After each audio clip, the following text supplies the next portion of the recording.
Every citizen, NEMA has an obligation in law. Every citizen, the garbage that leaves your home must be traced to a dump site.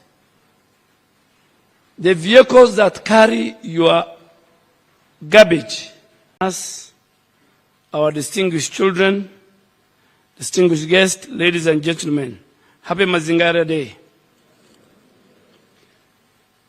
It's an honor and privilege to stand before you here today at this year's First Ladies Mazingira Award Ceremony 2024, an event that signifies a crucial step towards nurturing the next generation of environmental champions.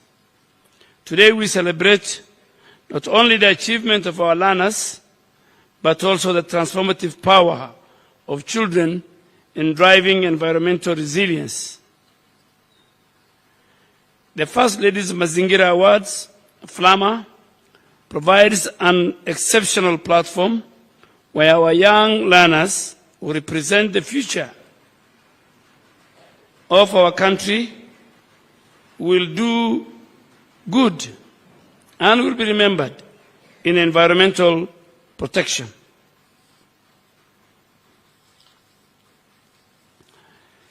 Therefore, by empowering them through initiatives like FLAMA, we ensure they become active participants in solutions, not passive observers. Furthermore, children possess a unique voice that cuts through the complexity, often hindering the adult discourse. Their genuine passion and concern for the environment inspire all of us to take collective and purposeful action. I proudly acknowledge the First Lady's critical role in elevating the voices of the children, making FLAMA a platform where they can participate, contribute, and where they can lead key policies and strategies that support children's active involvement in climate action. Your Excellency, ladies and gentlemen, we are all experiencing the first-hand impact of climate change.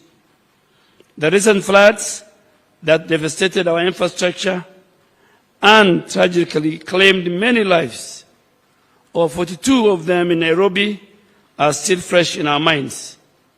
Recognizing these adverse impacts, the Ministry of Environment, Climate Change and Forestry has taken proactive steps to create an enabling environment for children's participation in climate action, making our children the cornerstone of Kenya's environmental resilience. Through FLAMA, we are witnessing seeds of change being planted, and with these efforts, we will secure a sustainable future of our nation. I look forward to having the First Lady Mazingira Award as part of our official Mazingira Day celebrations.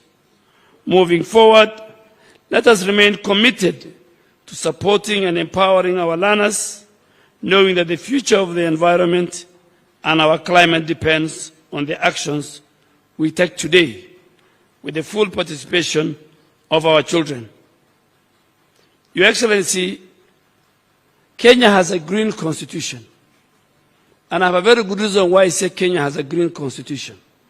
Because if you look at the preamble of the constitution, preamble number 4, and I had the opportunity, Your Excellency, distinguished guests, that preamble number 4 talks about conserving the environment for now and for future generations.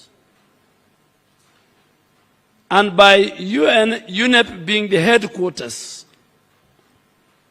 Nairobi hosting the United Nations Environmental Program, that qualifies Nairobi to be the capital, the environmental capital city of the world. And with the good leadership of His Excellency the President, and you, our First Lady, we have no choice whatsoever as a country to restore our landscape, to restore our ecosystem, to secure our biodiversity, to plant and grow more trees, and to increase our forest cover from 10% to 30% by 2023. So it's not a choice. It's an obligation. It's a constitutional obligation. And if you allow me, our First Lady, Mama wa Taifa, I came from a human security docket, and now I'm in climate security. The people who pollute Nairobi River or Nairobi rivers, the law is very clear. The regulators are here. The chairman and the DG of NEMA are sitting here. Nairobi Deputy Governor is here. We will shame in public, in private, those who pollute Nairobi rivers and all our urban and rural rivers.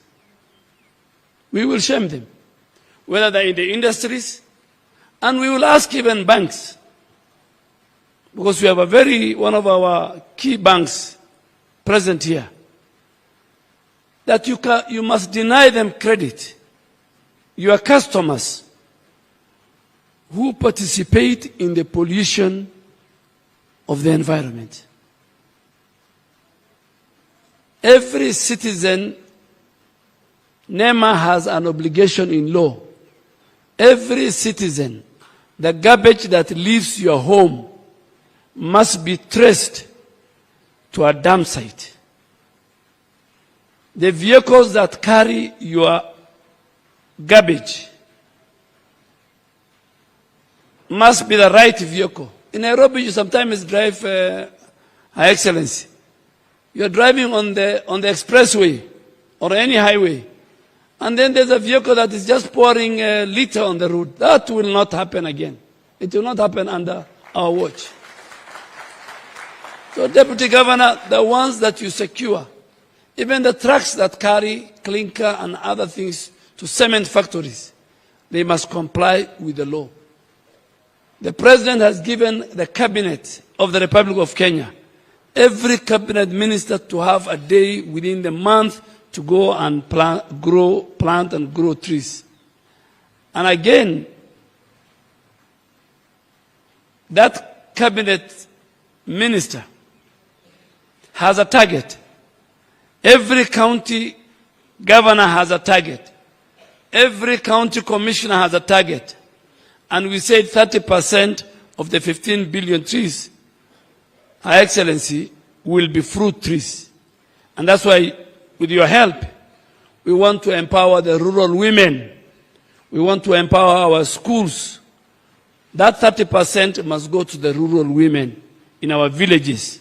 That when they're told these are the seedlings, and there are 5 institutions: Kenya Defense Forces, NYS, KFS, K-Free, and the Kenya prison have been given the mandate to make sure they secure the right seedlings for our country.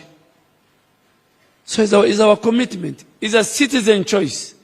It is from the bottom up of the President. It's not us who can plant trees. It must be bottom up. The citizens in their conscience must protect the environment. We must have the right waste management. We must have the right air and noise pollution. We must have the right environment. The biggest, just to conclude, Excellency, before I close, the only place in Kenya which has the highest number of visitors is Karura Forest. 70,000 people go every month. Why do Kenyans go to Karura Forest? This morning I was very, very happy we're at Arboretum. I think there were about 4,000, 5,000 who go every. with the work of the city, county, we are rehabilitating and bringing the ecosystem of City Park.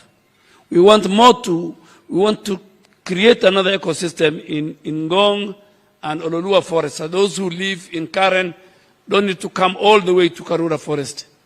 So this is a very good initiative. Mama wa Taifa, you have our support. Me, I know what you have done with empowering women. I have worked with you many years, close to 15 years. The women you have empowered through Joiwa.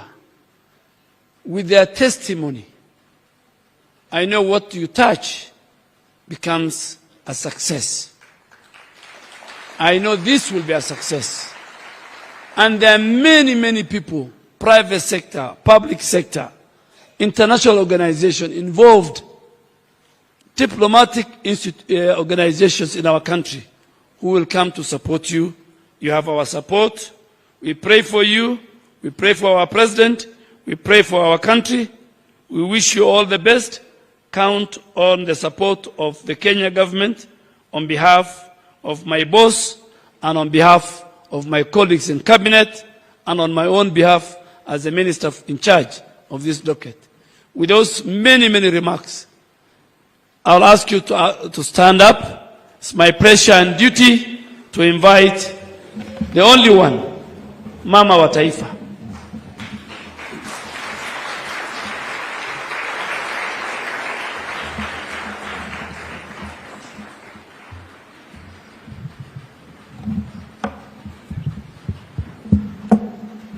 Thank you. We may be seated.